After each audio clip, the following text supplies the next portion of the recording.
जंगल में एक बरगद का पेड़ था।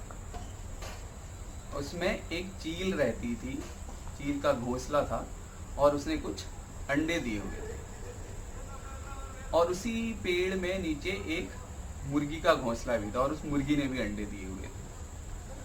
तो एक दिन चील का एक अंडा किसी तरीके से नीचे गिरा और जाकर शामिल हो गया मुर्गी के अंडों में।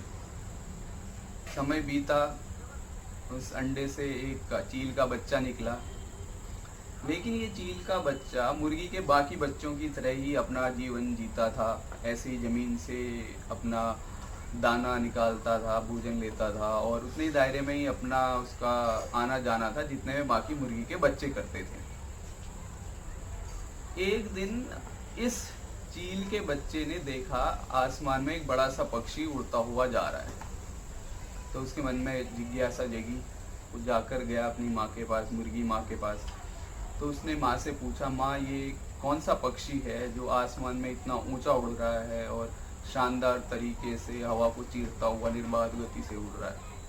तो माँ ने उसे समझाया कि ये चील है और ये इस ऊंचाई पर उड़ सकता है। तो बच्चे ने बोला कि मैं भी उड़ना चाहता हूँ, मैं भी इतनी ऊंचाई पर जाना चाहता हूँ। तो मुर्गी माँ ने उसे समझाया कि तुम ऐसा नहीं कर सकते क्योंकि तुम एक मुर्गा हो और तुम्हारा दायरा सीमित है। तो उस चील के बच्चे ने उस मुर्गी की बात मान ली और अपना सारा जीवन एक मुर्गे की तरह जिया और मुर्गे की तरह जीवन जीता जीता एक दिन वो मर गया।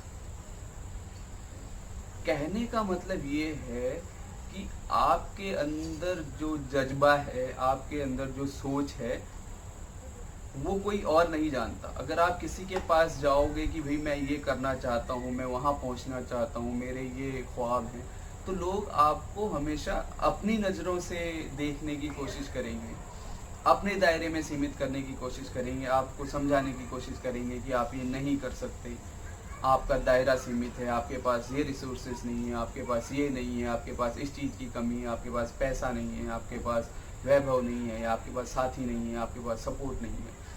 लेकिन ये सब उनका नज़रिया हो सकता है। अगर आपने कुछ सोचा है ये करने का, अगर और आपको अपने आप पर भरोसा है कि आप ये कर सकते हो, तो आपको फिर लोगों की सलाह पर ध्यान नहीं देते हुए अपने लक्ष्य की तरफ ध्यान देना चाहिए।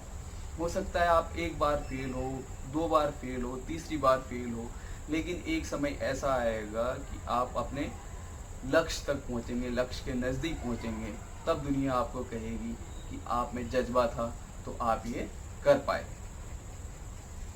तो दोस्तों, ये थी आज की कहानी। फिर एक नई कहानी लेकर मैं आपके सामने आऊँगा। तब तक के लिए नमस्कार। और अगर आपको ये कहानी पसंद आई तो आप सब्सक्राइब और शेयर करना ना भूलें। फिर मिलेंगे।